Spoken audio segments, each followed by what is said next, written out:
Tapu, Namaste, Haroon Nefer. This is Kasank Ma Keparu with a special broadcast for you. Usually, I don't do two broadcasts in one day, but I wanted to do this one because I think it warranted me coming on board to tell you this message. After I finished my last broadcast, um, I basically said I'm going to do a meditation session. So I got all prepared. I got the incense. I got the powder. Put the powder all over me, and put the oil and everything. And then I proceeded to do the meditation.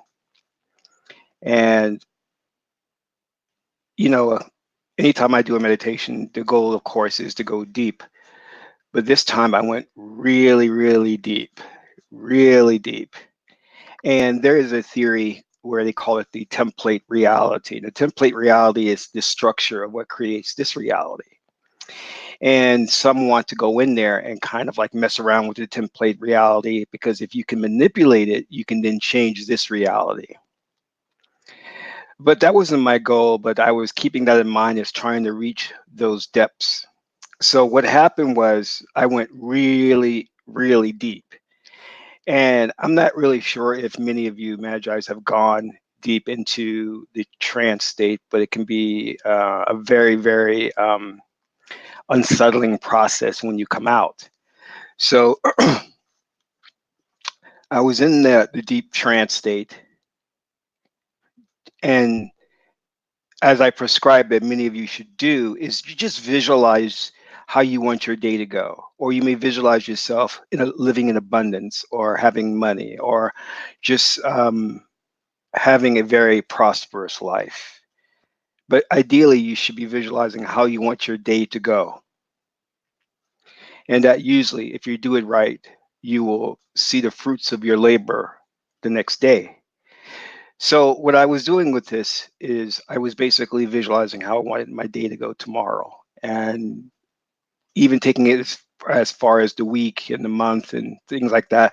I think I was trying to focus on the remainder of December to end out the year. But when I came out of it,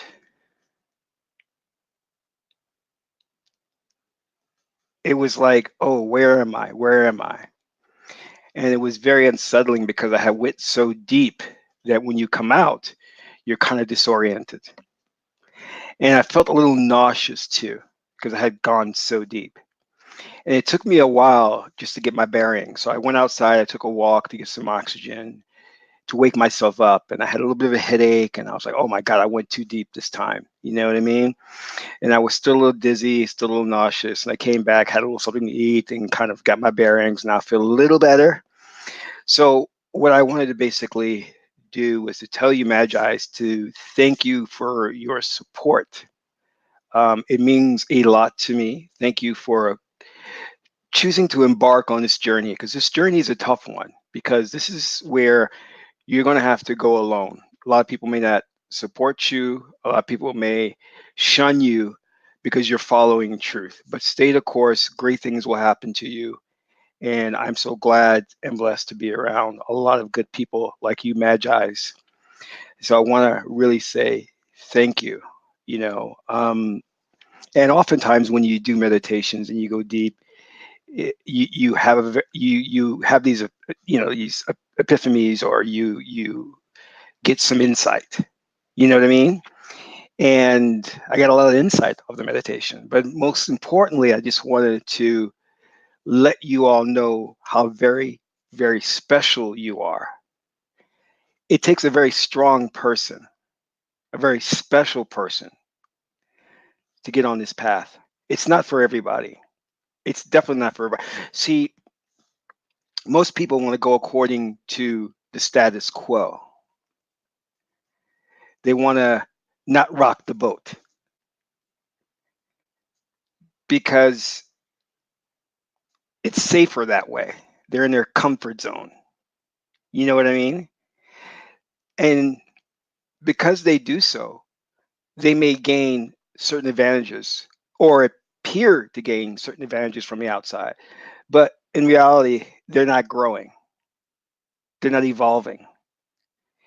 And although you Magi's are taking this journey, and you may be beset with challenges after challenge after challenge, you can take comfort in knowing that you are growing and that your power is getting stronger and that you will be attracting the great things in your life if you stay the course. You see, after I get off that last broadcast, I could have done a lot of things. I could have turned on the TV, watched TV, listened to some music, gone out to a club or something, or hang out with some friends. But I chose to do a deep meditation, and I did so. And that's a choice. That's an actual choice, you know? And you gain so much from this spiritual journey. And then when every time, every moment of your life, when you make that choice to say, oh, I'm not going to go to the movies, I'm going to meditate, or I'm not going to hang out with my friends, I'm going to work on my truisms or my affirmations. Those little choices add up to the bigger prize that awaits you. Your work is not in vain. Great things will happen to you if that every time at that crossroad you make that choice to do the right thing. And it's not going to be easy. You know, for example, me doing the meditation, I didn't plan on going so deep into that state that where I came out, I felt sick, I felt nauseous because I went so deep. But that took years for me to practice and learn to go that deep. And still, my body had trouble adjusting when I came out of it. So, although it may be with you, you may not see results right away. It takes time. Keep working at it, and you will see the results. Um, People were asked me, they see that things are easy for me. Like I can manifest certain things I want in my life very easy, and people think that they said, "Wow, has it always been that easy for you?" I said, "Well, it was never this easy for me. What you are seeing took years to get to this level. Took years and a lot of trial and error. But the wisdom that I'm imparting to you, Magi's, is going to get you there quicker. I've streamlined the process. I've made the mistakes for you. And if you follow what I'm saying, you will get there quicker. And you won't have to go through the things that I went through.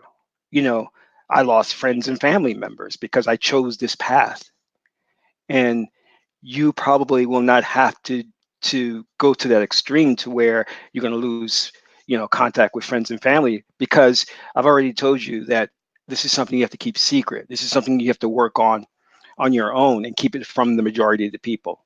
you know Somebody else asked me, they said, well, why don't we like see your mates or the other people you work with on camera? And I said, because why would I want to do that? Why would I want to expose them? you know it's better if they're not seen and you don't see them, because that can open them up to ridicule by their family members. You know what I mean? So it's better if things like that are private. you know so I don't like reveal a lot of the people who I work with and stuff, because it could really cause them harm. I mean, I talk about a lot of things like the Illuminati and all that, and you got to be brave to call them out like that. You know what I mean? And I don't recommend any of you do that. Don't do that. um, so thank you, Magi's, for taking this journey. And I assure you that you are going to be great. You will be great. You know, Tahuti, he's known by, where's Tahuti at? Oh, over here. Thaw, or Tahuti, is known by his other name is Hermes Trismegistus. And he's also known as thrice great, three times great. and you will be thrice great as well. And people will remember your name because you are on the right path. You could have chose any other person to listen to and to follow. There are a lot of, as we say, online hotepers, the hotep community, that you could have followed, but you chose to follow me. And there are reasons for that. Part of that is that we have a past life connection, because everyone that you have a real connection with in this lifetime, more than likely you had a past life connection with them. The people you're, the girl you're dating, the man you're married to, you've you've met them in the past life, which is why more than likely you've hooked up in this lifetime. I remember when I went to study with the high priest, and I was so glad to just be in his presence, and I knew that he was a man of truth, a man of high moral caliber. And I felt honored to be in his presence. And he admitted he was honored that I chose to work with him. And I feel the same with you.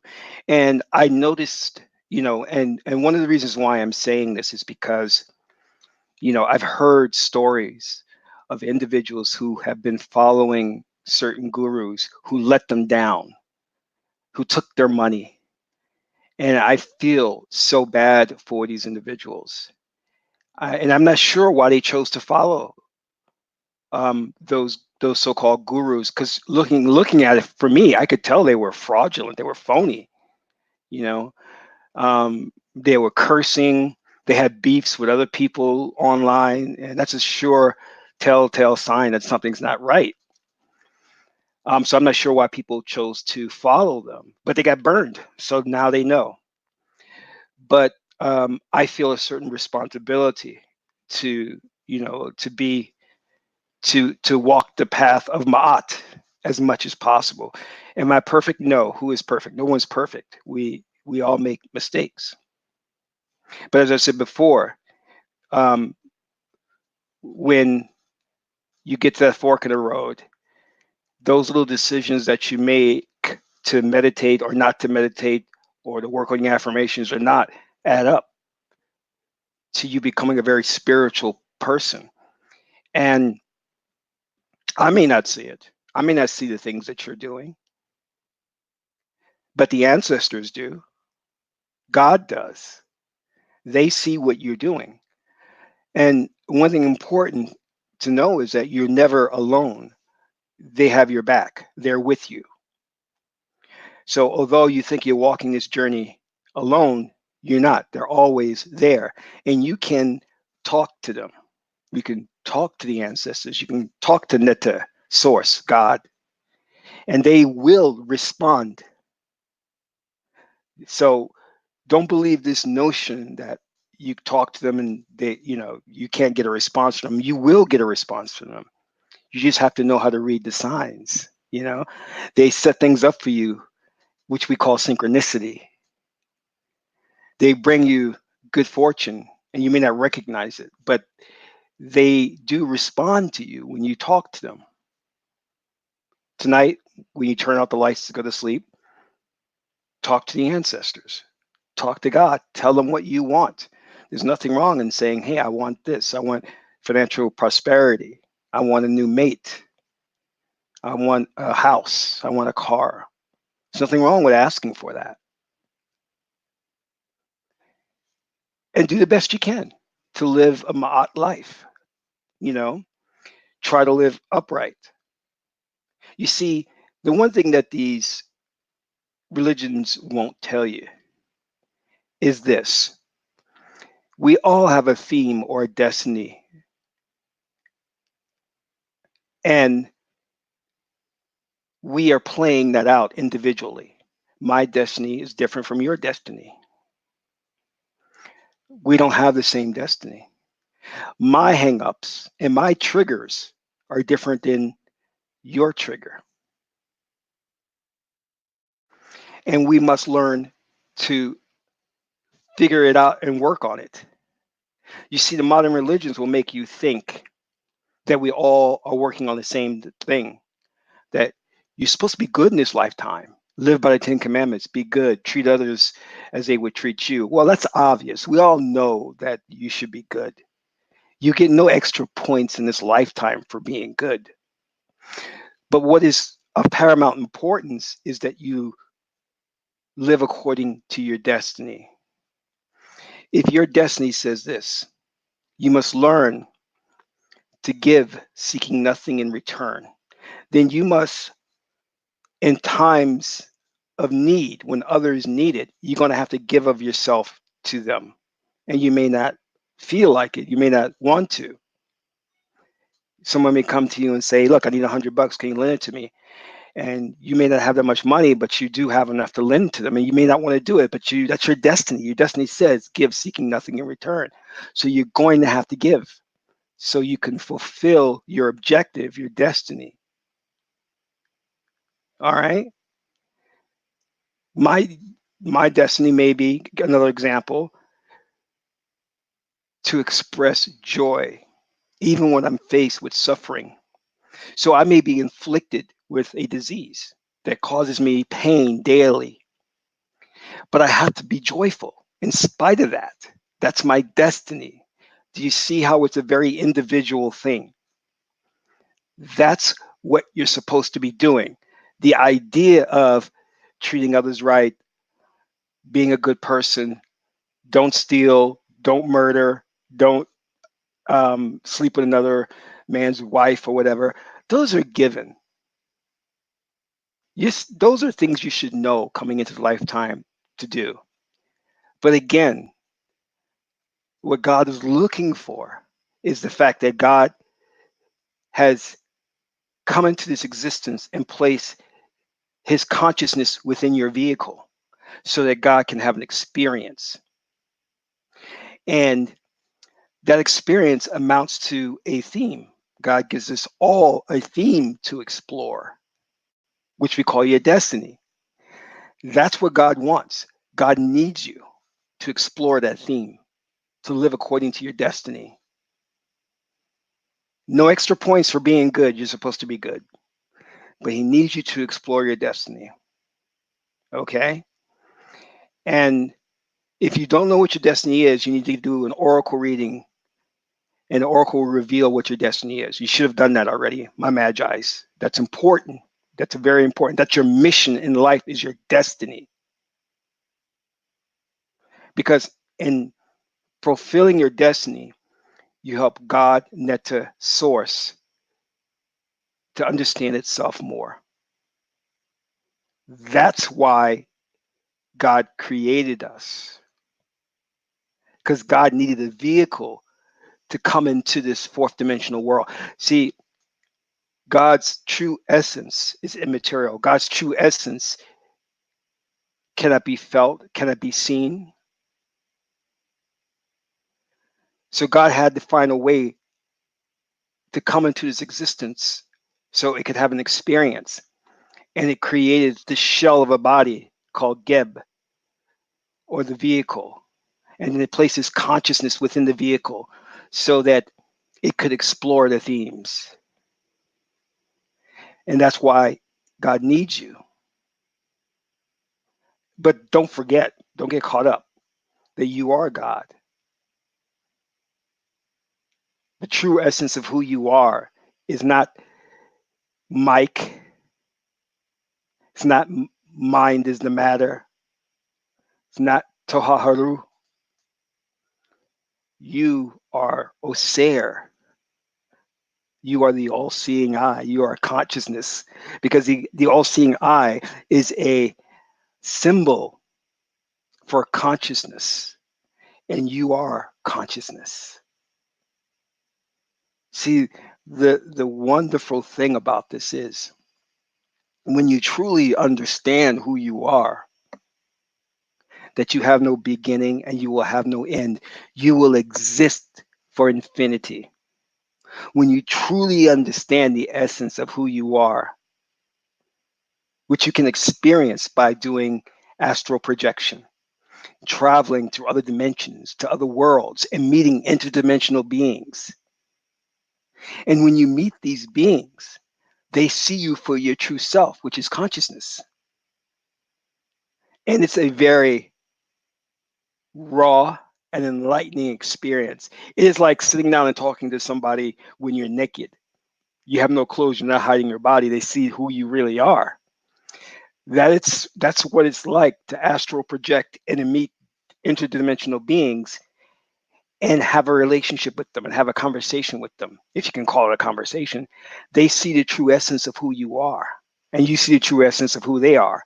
And it's a very liberating experience because I'm going to tell you something, right?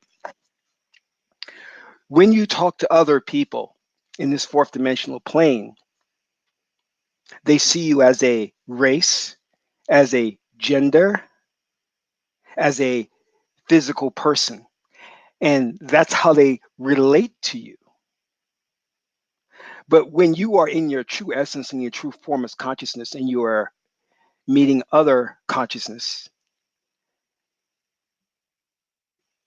there is none of that facade. There's no race, there's no gender. So it's a very authentic experience. It's a very authentic interaction. And it's almost hard to put into words, but there's no judging you because we judge each other all the time.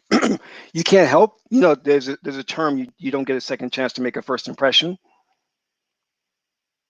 because when you meet people, they have a quick impression of you. But in your true state of consciousness, there's nothing to perceive. So there's no judgment. And one of the things that I loved about experiencing my true self was that there was no racism. There was no looking at me as a color or nationality. And it was very, as I said before, liberating experience.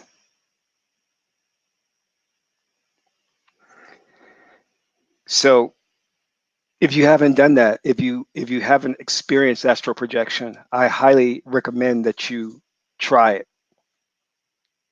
and that you travel and try to meet other beings and see what the experience is like. So Mike did a ritual last night. Was my first experience with possession. Awesome. That is good. That's awesome. Um,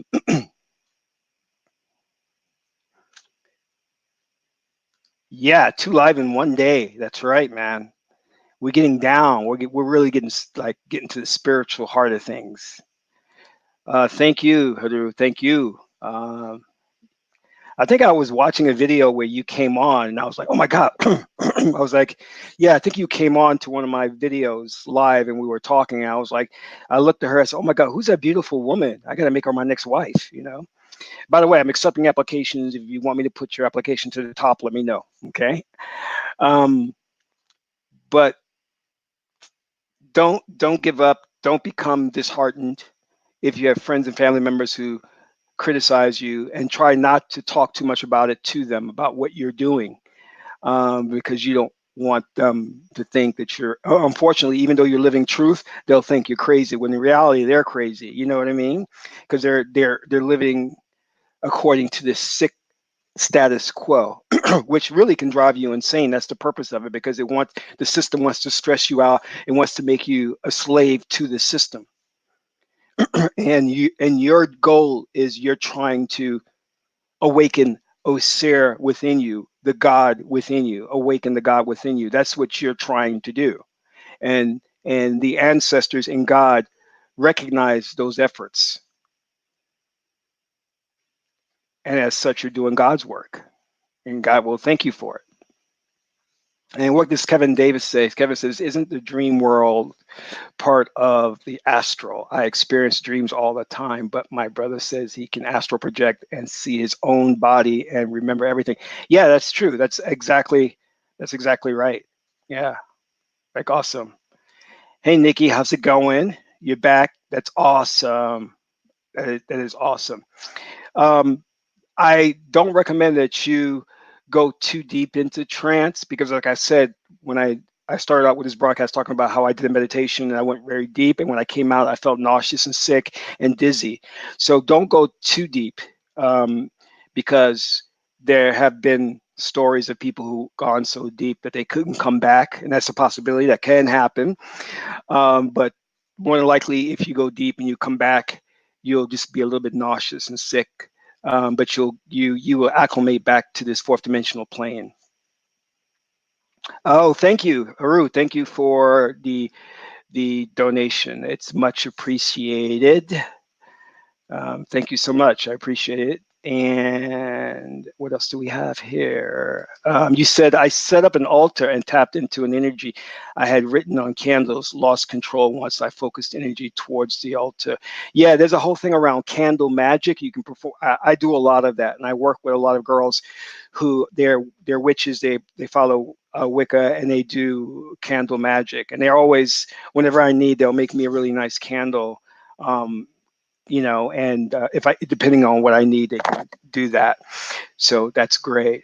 All right. So a couple of things, guys. As I said before, if you haven't done your destiny reading, please do that. I can do it for you, or you can find someone else to do it. And you do your destiny reading with the I Ching and the Meduna Tear. 2020 is coming up, and you and you want to do your year reading to find out what the year has in store for you. All right, that's very important, because at this point, Magi's, you should be doing a monthly reading, your yearly reading, okay? Because you want to know what the month has in store for you. There's no guesswork here. You should not be going through life and things should be popping up that catch you off guard. You should have your readings laid out. Like what I'll do is I'll do a yearly reading, and then I'll do 12 readings for all of the months. So I know, oh, February, I may have some financial challenges, for example. And then, oh, March, I may get into some arguments with some people or whatever. The oracles will tell you what to expect. So there's no guesswork. Things don't catch you off guard, um, because everything is laid out. You're a magi. You should be able to see the future. You should be able to navigate and avoid those challenges. You know what I mean? It is for those who we call Sahu, who live by the animal spirit. They go through life, and life tosses them around because they don't have oracles, so they don't know what's going on. And I talked about before where you have those individuals who are following those so-called gurus who took their money and led them astray. This is because those so-called gurus don't use the oracles. They don't promote the oracles. Why should they? Because if they told people about the oracles, then people would do a reading on them and find out that they're no good. And that was one of the things that I did when I was working with my high priest. Everybody had the oracles, and um, we would do readings on him to make sure that, hey, is this someone we should be following? And we would always get Ma'ahetep, meaning he's a person of truth. You know what I mean? So, and you guys, when you are working with the oracles, you should be doing a reading on me. Should I be following Kasak? Is he, what he says he is? Because a lot of people on the internet pretend to be certain things, and you find out that they're not. This is why, in a spiritual culture, it is important to have oracles. Let me say it again. In a spiritual culture, it is important to have oracles because you have to know the caliber of the person you're dealing with.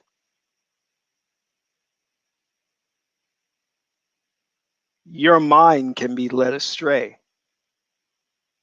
I could meet somebody and they could be a good orator, and they know how to, they're wordsmiths. They know how to really say things to move your spirit.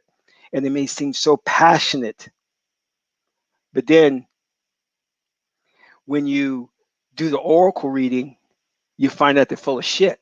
And the oracle tells you, run for the hills, run away from them. So mind is the matter. How do we get you to do a reading? You just need to sign up for a reading. And you go to my website and you'll see it. There's a form on my website. And you can sign up there for a reading. Okay, and you can do a relationship reading, or you can do a yearly reading, or you can do a destiny reading. It's up to you which one you want to do.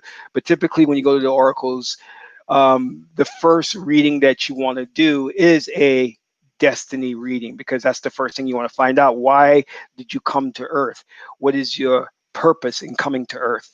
You know what I mean? That's very important. And I'm going to tell you why it's so important, right? And I'm going to end with this. When you discover what your destiny is, then you take on a name for yourself, a Kemetic name that reflects your destiny, because that name has a frequency to it.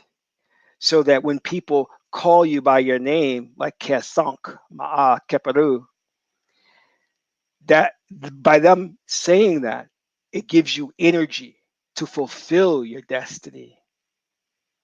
Do you see? So those two things are intertwined. Your destiny reading and the name you take on have a relationship. The more people call me by my name, like my name Kesank Ma Keperu, which means he who lives truth and makes or let me go back. He who consistently lives truth and makes a spiritual transformation. So right there, you can tell what my challenge was. My challenge was consistency. I had and still I am still challenged by staying consistent in things that I do. But when you call my name, the frequency gives me energy to live consistently and to live by Ma'at. And of course, you know what my destiny is. My destiny is a Ma'at reading. So those two, you'll see, are married and have a relationship. That's why I don't think a lot of people understand that when they go and they just adopt a name, it's very important that you take time to look at the name and make sure it's right for you. All right. So again, this broadcast was just meant to say thank you, Magi's, for your support. Thank you, Nikki. I'm Nikki. It's always great. Sorry. Says, love you too. Namaste. So I want to thank you, Magi's, for tuning in. Thank you for taking this journey with me. Good things are in store for you, especially for 2020. We're going to rock it for the new year. All right? Because this is Kasank Makafaru. My mother is the goddess Ma'at. My aunt is the goddess Teteru, goddess of love and joy. Until my next broadcast, Amin Ra.